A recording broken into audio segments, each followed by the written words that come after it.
Bonjour à tous et bienvenue dans cette nouvelle chronique taraborienne. Une chronique taraborienne sur laquelle je vais revenir sur quelque chose qui m'est arrivé en partie. Vous savez que je fais jouer la campagne des masques et voilà, je voulais un peu vous parler de la dernière séance pour savoir un petit peu, connaître un petit peu vous, comment vous gérez ce genre de choses. Alors, pour ceux qui n'ont pas suivi, je fais un petit résumé. Nous sommes dans le chapitre de New York, donc le deuxième chapitre, enfin en l'occurrence les joueurs l'ont joué en deuxième chapitre, l'ancien chapitre numéro 1. Maintenant, dans la nouvelle mouture de la campagne, il est précédé par le chapitre introductif du Pérou qui permet de créer des liens entre les joueurs et Jackson Elias. Alors, nous étions arrivés à un moment de ce chapitre où deux des personnages, le docteur Arthur Dibden et l'ex-soldat Pisdi, se sont rendus à la Juju House et ont été faits prisonniers par des gens de là-bas. Et je m'excuse, je cherche un peu mes mots parce que je ne veux pas trop en dévoiler au cas où mes joueurs regarderaient cette vidéo. Et ont été donc faits prisonniers. Et on s'est arrêté sur cette séance. Il y a eu en plus le break derrière des vacances. Nous sommes restés 2 mois et demi, je crois, sans jouer. Et donc nous réattaquions la partie dont un des principaux éléments allait être pour les joueurs présents à la table d'essayer d'apprendre ce qui était advenu à leurs compagnons et éventuellement de les délivrer.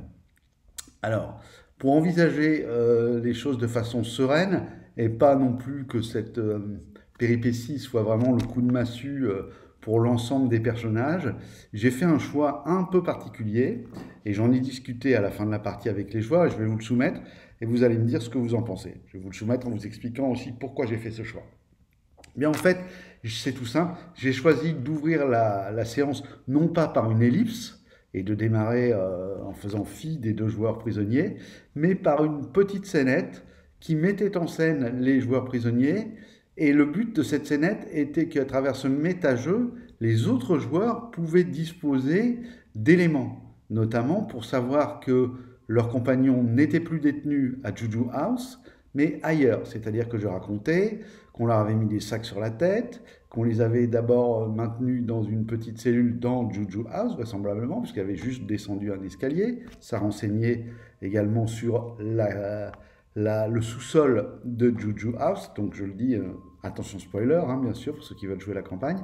Ça permettait aux joueurs de savoir que dans Juju House, il y avait cet escalier qui menait au sous-sol.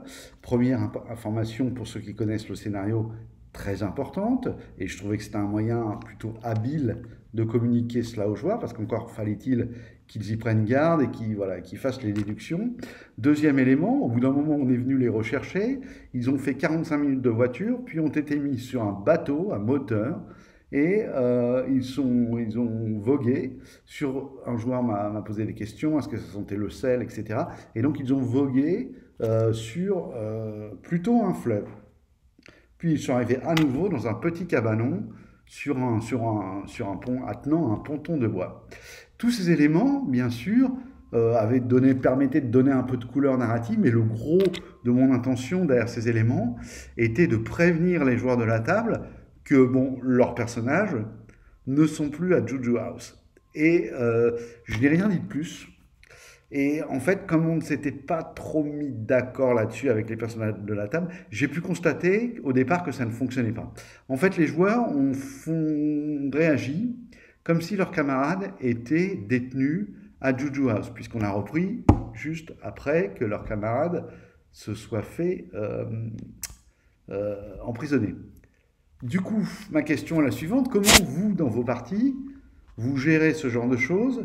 Alors nous, ce qu'on a fini par décider, parce qu'à la fin du scénario, évidemment, je m'en suis ouvert aux joueurs, afin qu'on puisse en avoir une discussion, c'est ce qu'on fait souvent en fin de scénario, on garde quelques minutes pour faire un petit check, et puis c'est l'occasion de se dire un petit peu ce qu'on a trouvé qui avait bien fonctionné, ce qu'on peut améliorer, etc., de manière à toujours essayer d'upgrader le niveau de la table, le niveau en termes de fun, hein, bien sûr.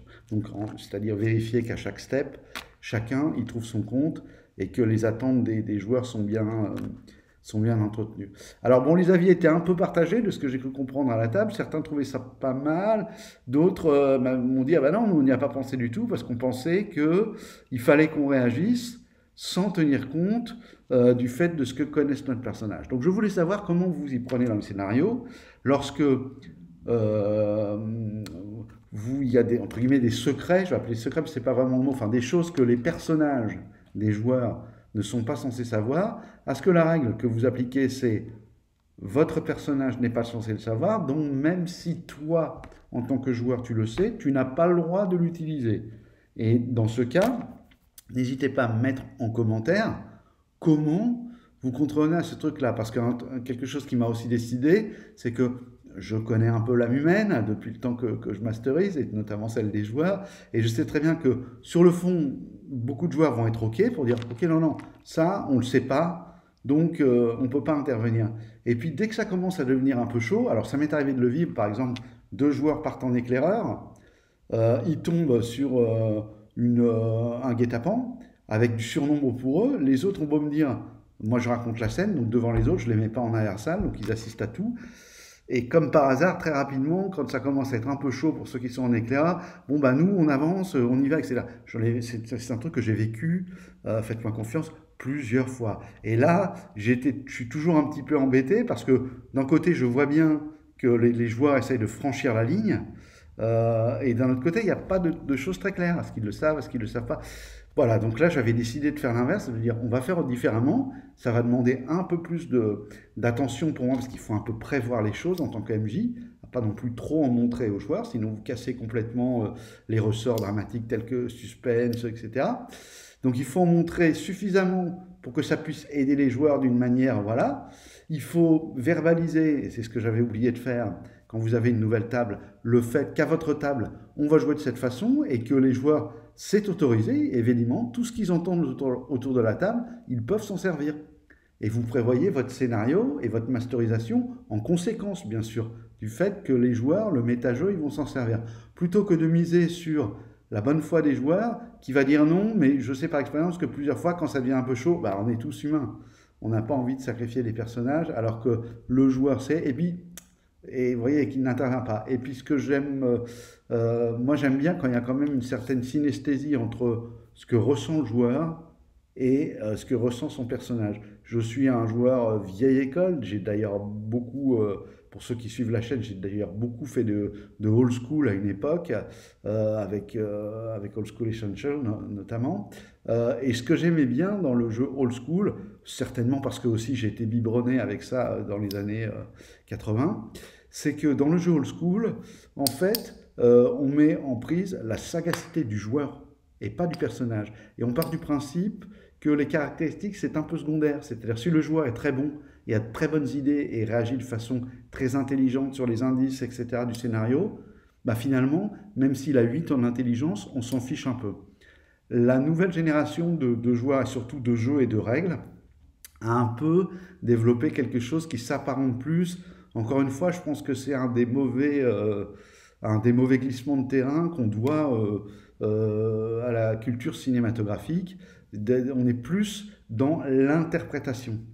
Mais dans l'interprétation, ça pourrait être très bon. Moi, je le vois un petit peu de façon négative. C'est que, ben non, tu as des caractéristiques. Si ton personnage, il a 10 en intelligence, ou 8, ou 7, il est un peu moyen en intelligence. Il va pas faire dans le scénario. À toi de veiller à ce qu'il ne fasse pas des raisonnements.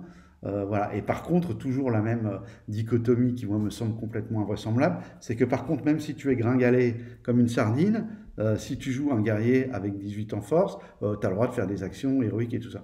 Donc bon, moi j'aime bien quand il y a une certaine, vous voyez, quand ça colle. D'abord parce que je trouve qu'en termes d'émotion, c'est beaucoup plus efficace. Les joueurs ressentent beaucoup plus les choses. Et puis en termes de fertilité sur ce que ça va donner à la table, là aussi, il n'y a pas photo. Je trouve ça beaucoup plus intéressant.